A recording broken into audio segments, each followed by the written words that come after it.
My name is Audrey Alison, and this is your August 2015 forecast for the month. I'm happy to be here. Thank you for joining me, and thank you for subscribing and tuning in and liking and sharing. Start the top of the month with an aspect that is occurring on the 3rd of August. And this has to do with Jupiter, who's stationed in Leo, who will be squaring Saturn, who is currently direct at 28 degrees of Scorpio. Saturn has just finished his retrograde cycle. He'll be moving into Sagittarius in September. So this square between Leo and Scorpio for you is between your 5th and your 8th house. The 5th house of creativity and children, the 8th house of shared resources and property and intimacy. So a square is not as harmonious of an aspect, so there could be some tension between your resources and providing for the children, or between trying to get investors for a creative business at that time. There could be some tensions on that day. So it could apply in different ways for you, Aries. I feel like you might want to ride this out just because it's actually coinciding with a grand water trine on the very same day. So in addition to maybe some tense areas where it comes to shared resources and finances, or your intimacies with children, or the 5th house of romance, an intimate dating relationship, not so much marriage or severe commitment. The 5th house is more lighthearted, so there could be some tension in that area. But on the 3rd, we also have a grand water trine between Mars, who's stationed in Cancer, Saturn in Scorpio, and then the moon, who is in Pisces. Our moon arrived just for about a 2-day period of time into the sign of Pisces on the 3rd of August. So a grand water trine between 28 and 26 degrees, all these signs, the water signs. Last year it was the fire signs around this time. Now it's between the quiet houses for you, Aries, the 4th, 8th, and 12th house. The 4th house of home, environment, or the maternal area. The 8th house of intimacy. And the 12th house of quiet rest, the house of silence, the house of secrets, the house of psychic ability. So there's a when the watery realms are trining, which is a harmonious aspect, this is some very intuitive, nebulous, and psychic energy that's occurring in between these sectors for you. Don't make any huge decisions on the 3rd of August regarding either that romance or the relationship with your children in the 5th, because let's see how that day fully plays out to follow, because the water trine might smooth over the harshness that might occur on the 3rd. On the 7th of August, Mercury makes his transit into a sign that he co-rules, Virgo. So this is all about details in the daily routine and the health sector. Your health sector will be affected in a positive way in the month of August, because Jupiter will be entering Virgo as well on the 11th. So first, on the 7th, Mercury, the planet of communication and details, all things Virgo loves, information, analysis. In the 6th house of details, organization, health, routine, daily regimen. Beautiful placement for handling appointments, doctors' annual visits, checkups. Also, getting referrals and being led to the right physician or Eastern techniques for your health is appropriate during this time. Mercury has a 20-day stay in this sector. Take advantage in those 3 weeks of handling any doctor's appointments that need to be scheduled, appointments with trainers, and getting a physical routine implemented in those 3 weeks would be amazing. And the energies will be working with you, as opposed to it being a real struggle to find the right trainer or something that matches, you know, what you need or how you would work well or best to prepare your body at this time. You really do want to take great physical care of yourself. And you know, I had a dream last night, and I might want to share this in the forecast because I knew I would be recording a few of them today. And the message I received might apply to you, especially since your sixth house is really activated this month. But it's really important to remain flexible, to stretch and bend the body. It's almost more important to be able to touch your toes than it is to bench press a certain amount of weights or run on the treadmill. You really need, as we age, we need to remain flexible. And that's a message that I actually heard last night through my dreams. To continue to bend and remain limber as we age is extremely important, and it will protect the bones and all things that you need to bounce back if you are out of shape. So just a little message I wanted to share.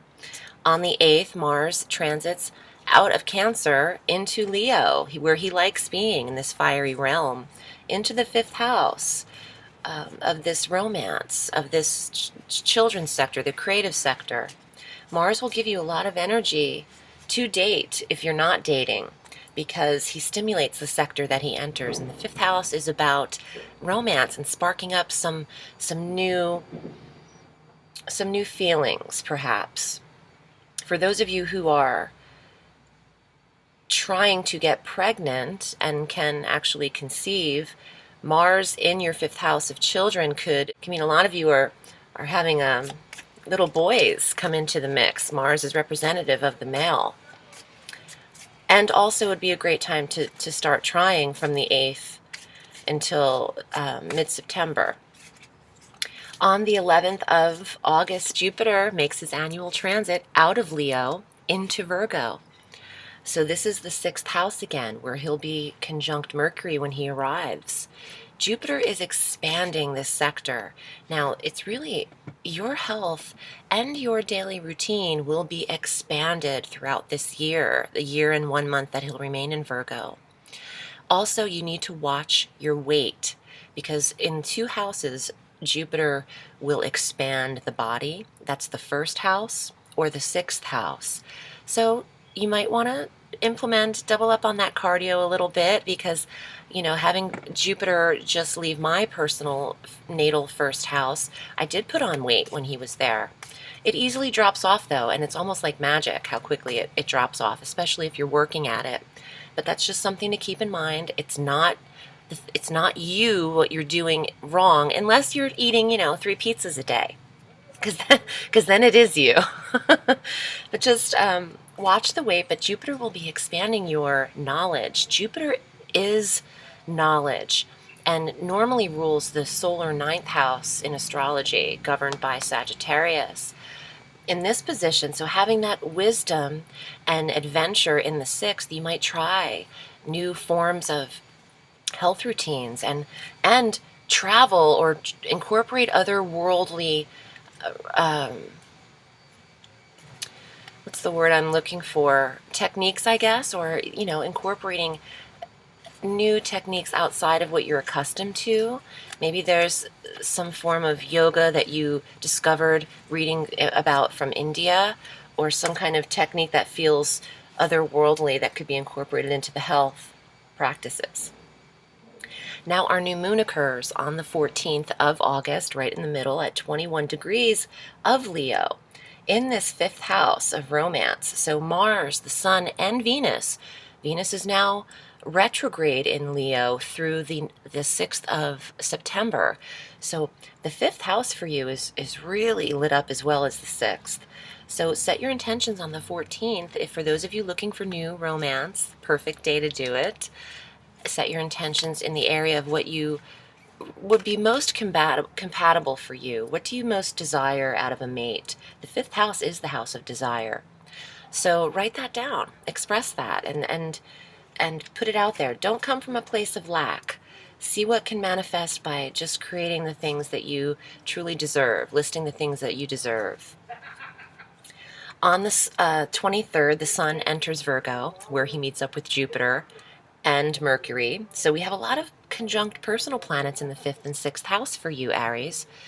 That's your focus. And you know, where the Sun goes, that's where Apollo is. That's where all of the energy goes. That's the life force. So the 6th house of health, routine, daily regimen is really emphasized for you for that 30-day cycle that the Sun will be there until September 22nd. On August 27th, Mercury enters Libra, so he makes that second transit into the 7th house. Libra's your polar opposite solar sign for soulmates, the house of the others, the house of marriage. Lots of communication, great aspect for online dating. Mercury is also details. You could be receiving a lot of information regarding the significant other, communicating with them very easily, smoothly. Mercury is direct, so this is positive time to have him in the relationship sector. This could be commitment energy, grounding energy. Now we have our full moon, the end of the month, on the 29th at 6 degrees of Pisces in a very quiet house, the most quiet house.